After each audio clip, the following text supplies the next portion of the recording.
Hi, I'm Jim Toohey, founder of Aging with Dignity.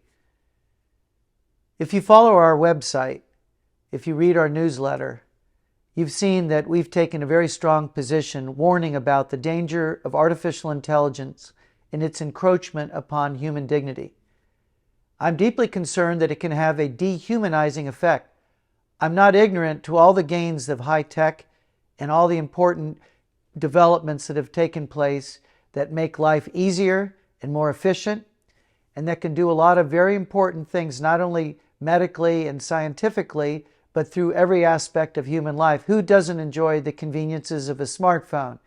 And who doesn't like the fact that you can have GPS? I've got the worst sense of direction on the earth, and so to have a GPS and Google Maps to get me to my destination, those are very helpful tools. But what happens when this technology becomes our master? And is that about to happen?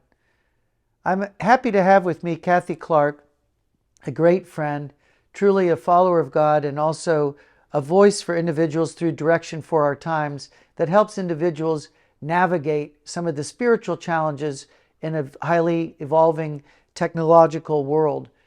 Kathy, what do you think of when you think of artificial intelligence? It's almost an oxymoron for me, because the definition of intelligence is the ability to learn, understand, and think in a logical way about things. The ability to do this well. Artificial intelligence has facts. It does develop itself, and but it lacks the human logic and reasoning, which grows through time in terms of depth and breadth and emotion, compassion, all of those things. You can't put that. What's going to happen to our young people coming up? We've already seen the effects of the technology generation who struggle so badly with empathy, which we need. So that's going the wayside. And then if you add this, then we're saying, don't use your natural intelligence, just rely on this. That's what's happening. And what's going to logically happen to the natural intelligence? It's going to decrease. Right. So we're creating the next generation will struggle with the kind of minds we're going to need to negotiate some of those things. That's right. I see this at colleges where they see college, you see people in higher education that treat college students like it's an extension of their childhood. Mm-hmm. So they get them to be more dependent on others. They're more passive. Mm-hmm. It's almost like let's create a space where they're never going to be triggered, where they're not going to be felt uncomfortable, where they're not going to hear an opinion that's different from their own, or hear something that's upsetting. And all of this protectiveness plays into the artificial intelligence movement that says, we'll think for you, because we're smarter than you. Mm-hmm. And of course, all that intelligence is copycat intelligence from human intelligence, natural intelligence.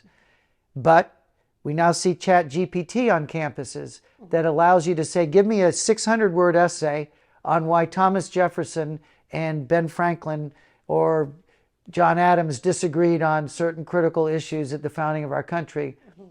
Mm-hmm. You see that essay is spit out.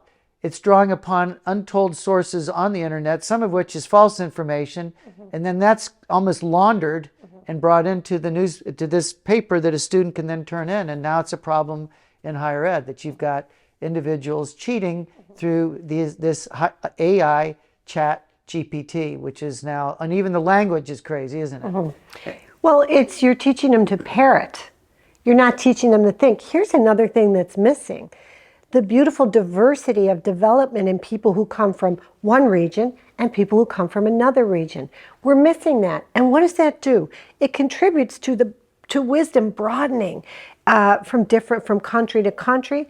It's distressing, for example, to go to China and meet a young girl and say, oh, are you from Beverly Hills? And her husband say, she's never left China. Mm. That's just how she talks, she speaks. What's missing? Her own developed persona. Uh-huh. We're losing something. Right. We're losing people's ability to contribute. My biggest concern with it is that we're dumbing it down. There's a war. What you need is people who are thinking critically in that time, in that region, and who have the ability to say, I'm looking at the effects. here, let me create a piece of art that demonstrates those effects from this time in this place to persuade people that this decision is wrong. Right. And I think even with art, there's now artificial intelligence that you can say, give me a landscape with 3 chickens and 2 ducks and give a sunset and have some clouds, and then out pops artwork. Well, it gives us all this feeling of like we've commanded, that we're godlike, that we can, it's almost like let there be light.